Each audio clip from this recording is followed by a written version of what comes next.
बुरहानपुर अब सिर्फ एक इतिहास नहीं बल्कि पर्यटन का नया हॉटस्पॉट बन चुका है। चंदेरी के साथ चयनित इस ऐतिहासिक नगर में लाइट एवं साउंड शो ने ऐतिहासिक किले को नया जीवन दे दिया है, जिससे पर्यटन को नया आयाम और बढ़ावा मिलेगा। ताप्ती नदी किनारे खड़ा फारूकी वंश का मजबूत किला, शाहजहां की विरासत और मुमताज महल का शाही हमाम अब रोशनी और ध्वनि की आधुनिक तकनीक से जीवंत हो उठा है। दीवारों पर चलते लेजर शो और प्रोजेक्टर से उभरती धरोहरों की झांकियां दर्शकों को सीधे मुगल काल में ले जाती है। करीब 100 से अधिक रंग बिरंगी लाइटों से सजा यह किला रात में किसी राजसी महल सा चमकता है। अत्याधुनिक साउंड सिस्टम और रोशनी की लहरों के बीच इतिहास अब पढ़ा नहीं, देखा और महसूस किया जा रहा है।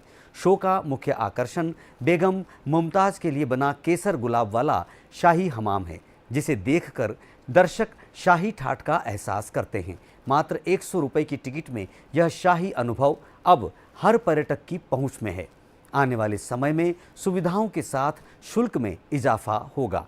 चंदेरी के बाद यह दूसरा स्थल है जहां प्रदेश सरकार ने पर्यटन को नया आयाम देने की ठानी है। बुरहानपुर का यह किला अब सिर्फ अतीत की धरोहर नहीं, भविष्य की चमकती तस्वीर बन गया है। इसमें नलों की तरह की कुंडियां बनी हुई हैं, जिस कारण से इसे कुंडी भंडार कहा जाता है। इन कुंडियों की संख्या 105 है, जो कि प्राकृतिक रूप से जल को शुद्ध करके नगर में पहुंचाती है। यहाँ पर स्थित शाही हमाम उत्तम निर्माण शैली का एक अन्य नमूना है।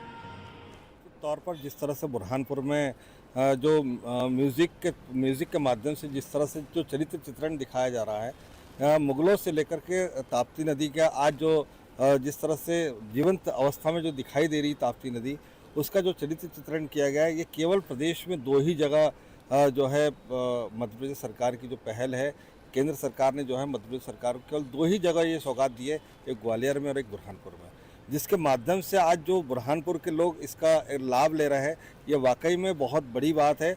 यहाँ पर जिस तरह से इस चरित्र चित्रण को देखने के लिए, इस म्यूज़िक को देखने के लिए, इस रंगीन कलाकृति को देखने के लिए जो लोग पहुँच रहे, पर्यटन पहुँच रहे हैं, ये बुरहानपुर का एक सौभाग्य है। और इसमें जिस तरह से यहाँ पर और भी ज़्यादा वहाँ पर जो विकसित किया जा रहा है पर्यटन को, ये बुरहानपुर के लिए बहुत ज़्यादा लाभदायक होगा। पर्यटक तो इससे आकर्षित होंगे ही, और साथ में इससे हमको जानकारी हमारे इतिहास की मिलेगी। बुरहानपुर में क्या धरोहरें हैं, उनका क्या इतिहास है, और अभी क्या वर्तमान स्थिति है, ये सब जानकारी पर्यटकों को मिलेगी। क्योंकि यहाँ पर बाहर के पर्यटक जो आते हैं, उनको गाइड की आवश्यकता होती है। इससे बहुत हद तक गाइड की आवश्यकता भी नहीं रहेगी। और बुरहानपुर की एक अच्छी चीज़ वो पहचान, उसमें यही कहूँगा कि उसमें पूरा इतिहास बताया जाएगा कि शाही किला है, कब किसने बनवाया था, क्या महत्व है इसका, इसके पीछे से ताप्ती मैया बहती है, वो सब चीज़ें उसमें इतिहास में आएगा। कलेक्टर महोदय के निर्देशन में जितने भी बुरहानपुर में जो पुरातत्व की विभाग जितने भी जो है मोनूमेंट, उसके संरक्षण, उसके साफ सफाई और उसमें और क्या व्यवस्था कर सकते, आने वाले लोगों को देखने की दृष्टि से और सुविधा अपन बढ़ा सकते हैं, इसलिए प्लान बना रहे हैं।